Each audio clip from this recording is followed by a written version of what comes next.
The last one, number 45, is a little bit different. So you are missing a different set of information on this one, and there's a little bit more problem solving you need to do to start things off with. So if we go to the original question here, apologies, make sure I get my phone all set up here.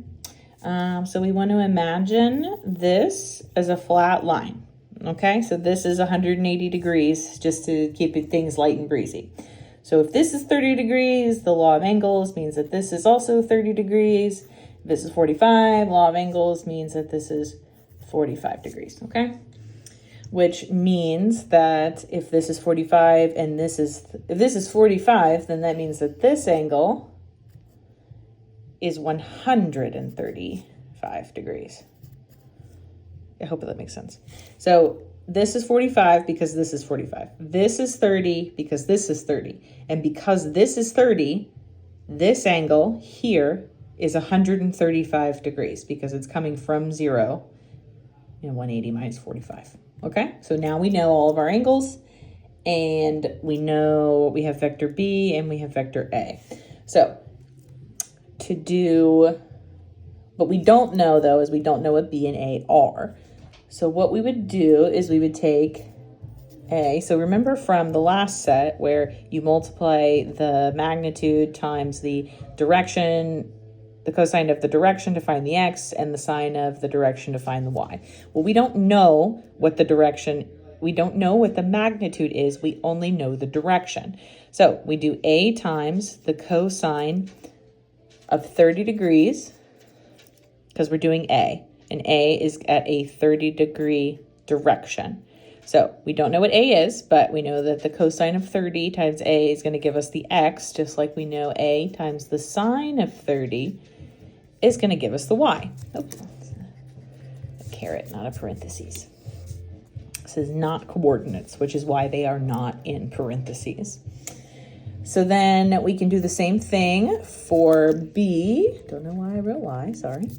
So for B, we do the exact same thing. So B for the cosine of 135 degrees, because we did that calculation already.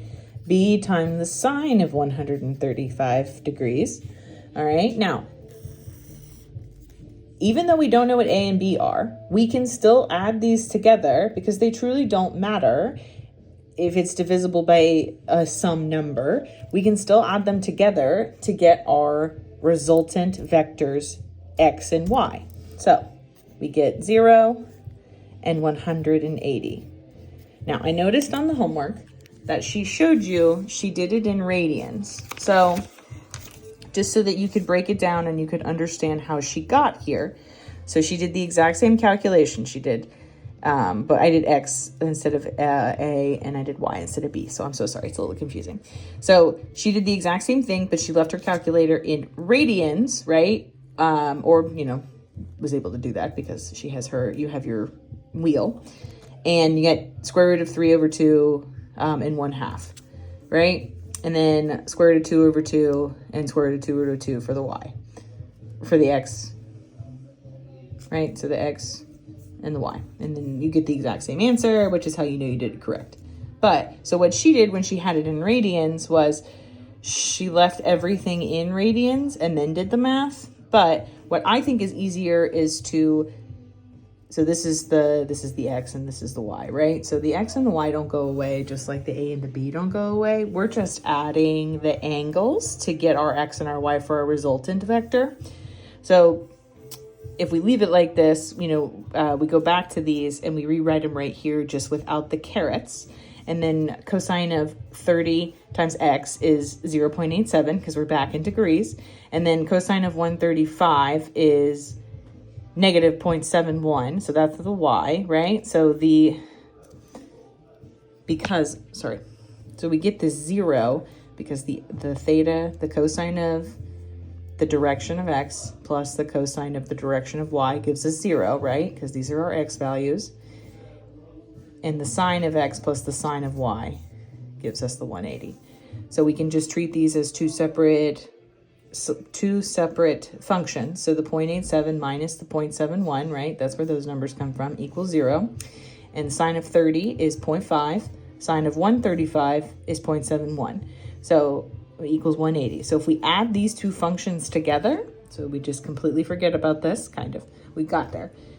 We add these two together and you get 1.37x equals 180, and then you divide both sides by 180 to get 131.39. So this gives you the tension of A, right? This gives you the tension. Basically, it's giving you the magnitude, right? This is what the x is.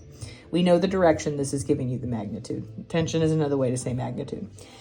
So to solve for y, we can literally just go back to this same equation and we can plug in our x value because it is now a known value and we know that it equals 0. So 0.87 times 131.39 minus 0.71y equals 0.